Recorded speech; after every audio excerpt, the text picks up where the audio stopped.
We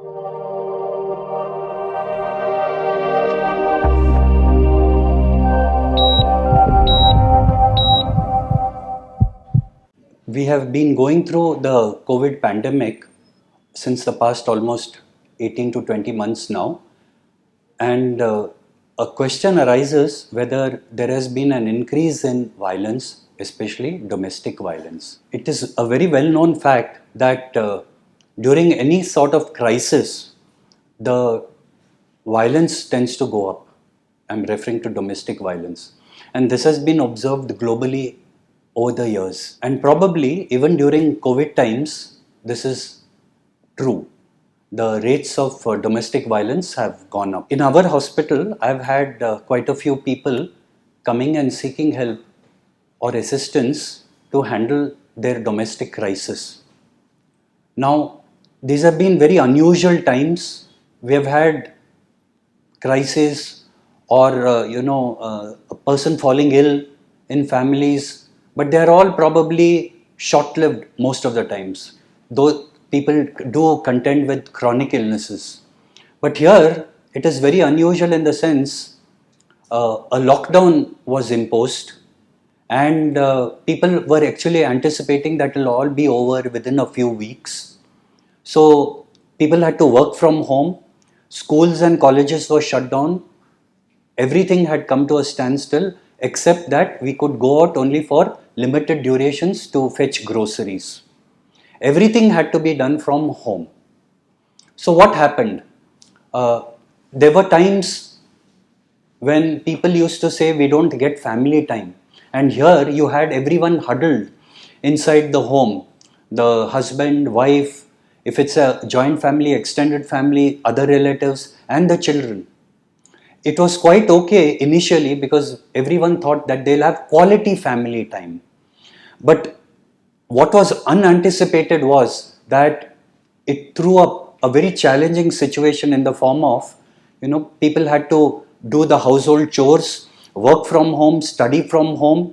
The homemakers had to cook, clean, mop, everything. After a few days, people started experiencing the heat. Now, relationships started deteriorating. Imagine, earlier we used to tell that the TVs and the phone should be switched off by a particular time, but now with work from home and also studying from home, the screen time increased and everyone was glued to their screens. So it was difficult to balance between the work from home or study from home and their normal duties. People felt confined and imprisoned. Now, a lot of times violence, domestic violence is all about power and control. So now with people all at home, the husband and wife, roles got diffused. Who had to do the dishes, who had to clean and who was the breadwinner. Everyone was all in together. So the equations got disrupted and it became a power control, power struggle. And also this used to result in frequent arguments. Arguments sometimes would get resolved. If they didn't get resolved, they would escalate and go into violence. Now violence can be both verbal abuse or physical violence. Now there are a lot of people, especially men, who could probably be abusive or have poor impulse control, and they hit out or lash out at the slightest of provocation. And so these probably are the individuals who engage in violence. Added to that, there's a lot of substance abuse. People who drink and smoke, they got cut off from their supply of alcohol and tobacco and probably had some irritation and mild withdrawal symptoms which made them vulnerable to engage in violence. So in short, violence has been multifactorial.